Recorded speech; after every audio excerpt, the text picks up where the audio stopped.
Hey everybody, it's Matt from Akuma Mods. Today we're going to be working on the GPI case PCB board.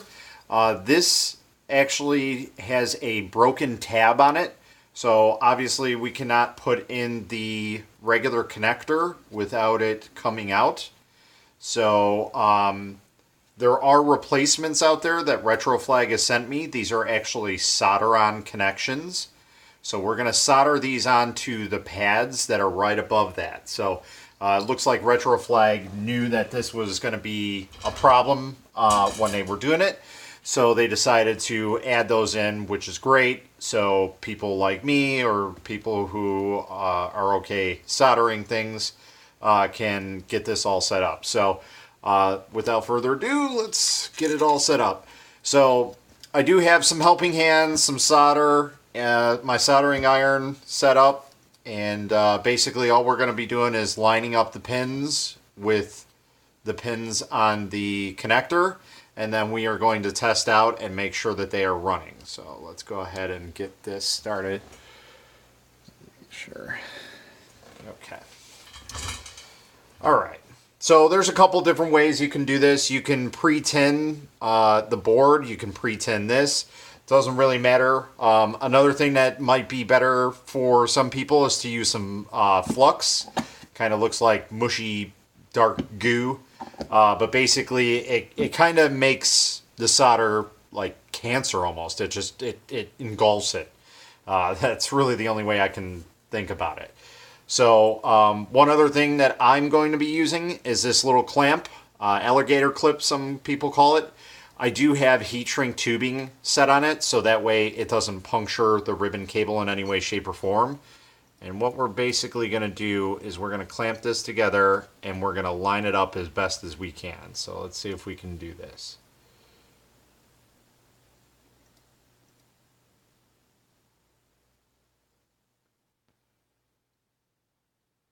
This is probably the trickiest part out of all of it, is lining these up properly. Because even if they're off a little bit, that can mean the difference. So we're just going to verify with a little eyeglass or a microscope, whatever you got on hand. I just have a little cheap eyeglass that I use. And it looks like we're good. So we're going to turn this down a little bit. Okay. We're going to tin our tip a little bit. And we're going to just basically flow it on here as best as we can. So we'll take a little bit of doing because you're soldering directly on the copper, and if you've never soldered before, copper doesn't really adhere with solder itself, so you got to kind of, flow it through there a little bit and get it all set up. So one thing I'm going to show you guys really quick since we're on here is I'm going to show you a bridged problem. So like right there, we have the two right pins are singled out. The two left pins are not singled out. They're bridged together. That's what, when you hear people talk about bridge, that's what it is. So a real easy way to get that going and get it out of there is just heat it up. Heat it up on the side and then either lift directly up or flow it off of the pin.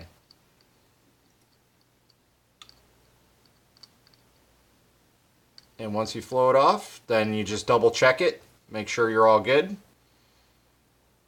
Okay, we're going to add a little bit more solder just to make sure that we're connecting from the pins onto the actual connection. Okay. So now we got a good amount of solder on there, so that way this is very well connected on there. All right, so now we're going to go ahead, put this off to the side, and we're going to set up our cartridge. Now I just have my test cartridge here, so we'll set this all up really quick, and then we're going to test it out to make sure that it's up and running. And pretty much if there's some things that aren't working, your D-pad, your A, B, X, Y, whatever buttons, if they're not working, all you have to do is just go back and reflow it. But we're going to see if we can try and get this in one shot. Sometimes we can, sometimes we can't. So I do have about 4 of these boards that are like this, that were Amazon returns. So let's go ahead and see if this worked. Okay, so we have power.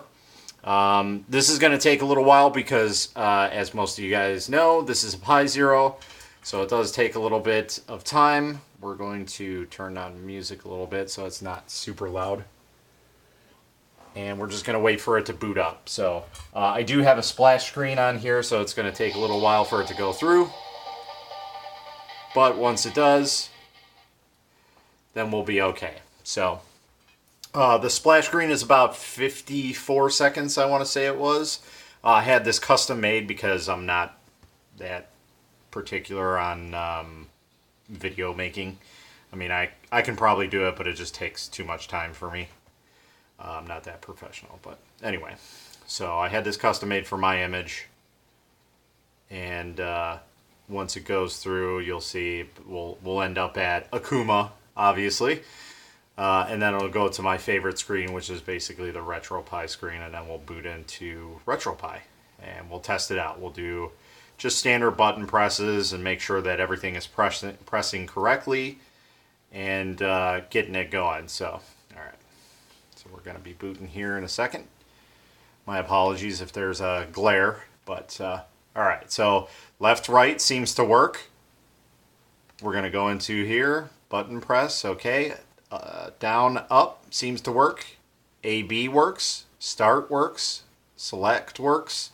So we have a successful solder job. So that's all we need to do. You can go ahead and power this down, keep it running, whatever. That's pretty straightforward. That's all you guys need to do. If you guys got any questions, comments, concerns, please feel free to comment below, and I'll get back to you as soon as I can. If you guys like the video, subscribe and like the video, and I'll see you guys next time with some new stuff.